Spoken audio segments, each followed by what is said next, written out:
आइए फ्रेंड्स, अगला क्वेश्चन देखते हैं। क्या है क्वेश्चन कि संख्या रेखा पर √2 का स्थान निर्धारित करें। अगर वीडियो समझ में आ जाएगा तो चैनल को सब्सक्राइब कर दीजिएगा। चैनल का नाम है गूगल मैथ्स। चलिए देखते हैं क्या लिखा हुआ है कि संख्या रेखा पर √2 का स्थान निर्धारित करें। तो सबसे पहले एक हम संख्या रेखा बनाते हैं, ठीक है। इधर हम लोग जाते हैं, जैसे मान लीजिए कि यहाँ पे मिड पॉइंट दे दिए, यहाँ पे 0 होगा, तो इधर जाएंगे तो प्लस होता है। क्या होता है? प्लस।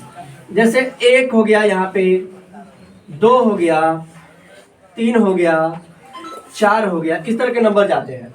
फिर इधर -1 होता है, -2 होता है, -3 होता है, उसके बाद -4 होता है। इस तरह के नंबर जाते हैं। इधर x डैश जाता है, जिधर डैश रहेगा उधर माइनस जाएगा, जिधर मतलब डैश नहीं रहेगा उधर प्लस जाएगा। तो याद रखेंगे कि दाएं साइड में प्लस वाला जाएगा।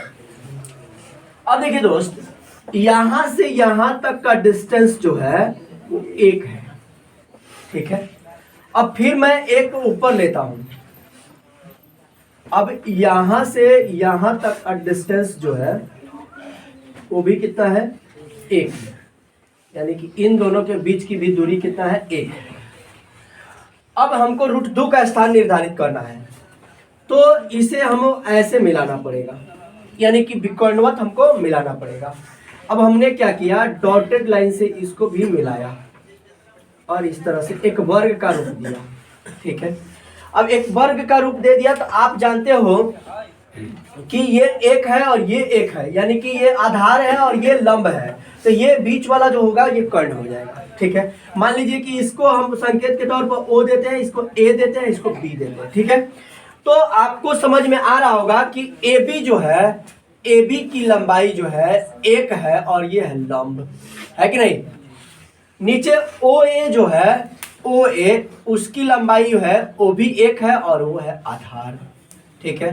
तो एक फॉर्मूला हम लोग जानते हैं, कर्ण बराबर √अंडर लंब स्क्वायर प्लस आधार स्क्वायर। आप लोग बहुत पहले से जानते होंगे। तो लंब का वैल्यू कितना है? 1, इसका स्क्वायर। आधार कितना है? 1, इसका स्क्वायर। रूट चढ़ाइए और 1 का स्क्वायर करिएगा 1 और ये भी 1, तो 1 और 1 जोड़ेंगे तो √2 हो जाएगा। इसका मतलब है कि कहीं ना कहीं इसका मान हो गया √2, तो यहीं पे हमारा √2 का स्थान निश्चित हो गया। तो ये रहा संख्या रेखा पर √2, ठीक है। चलिए आगे तक दर्शाते हैं √3 को।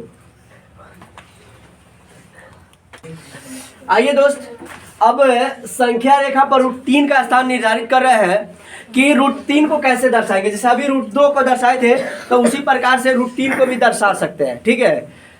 अब देखिए क्या है, तो सबसे पहले हमको संख्या रेखा खींचना है, ठीक है। यहाँ पे हमें देना है 0 यानी 0। यहाँ 1 हो गया, यहाँ 2 हो गया, इधर 3 हो गया, 4, 5, 6 जितना बढ़ाना चाहेंगे बढ़ा सकते हैं। अब देखिए यहाँ से यहाँ तक का डिस्टेंस 1 है और फिर ये लेंगे 1, तो 1 और 1 और फिर इसको जब मिलाएंगे तो ये बन गया √2। क्या बन गया? यहाँ 1 हो गया और यहाँ 1 हो गया और इसको जब मिला दिए तो ये बन गया √2, ठीक है। अब हल्का तिरछा लेकर के और यहाँ पे फिर हमें 1 खींचना है। कितना खींचना है? 1, और फिर इसको मिला देना है यहीं से, ठीक है। तो 1 ये भी हुआ तो ये हो गया √3, ठीक है। अब क्या करना है, बारी बारी से इसको इस तरह से करके मिला देना है, ठीक है। बात समझ में आ रहा है? जैसे इसको मान लीजिए आप A मान रहे हैं, ठीक है, तो इसको A' ले सकते हैं, A2 ले सकते हैं, A1 A2 ले सकते हैं, जो भी मानना होगा वो मान सकते हैं, ठीक है।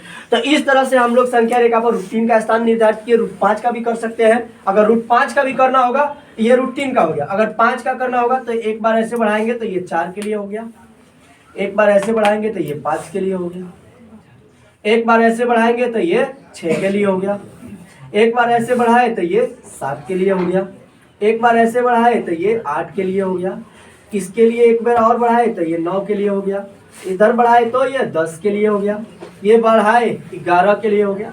यानी कि ये एक सर्पिल आकार में जाते जाएगा। जितना दर्शाना चाहते हैं उतना दर्शा सकते हैं, आपके ऊपर डिपेंड कर रहा है। चलिए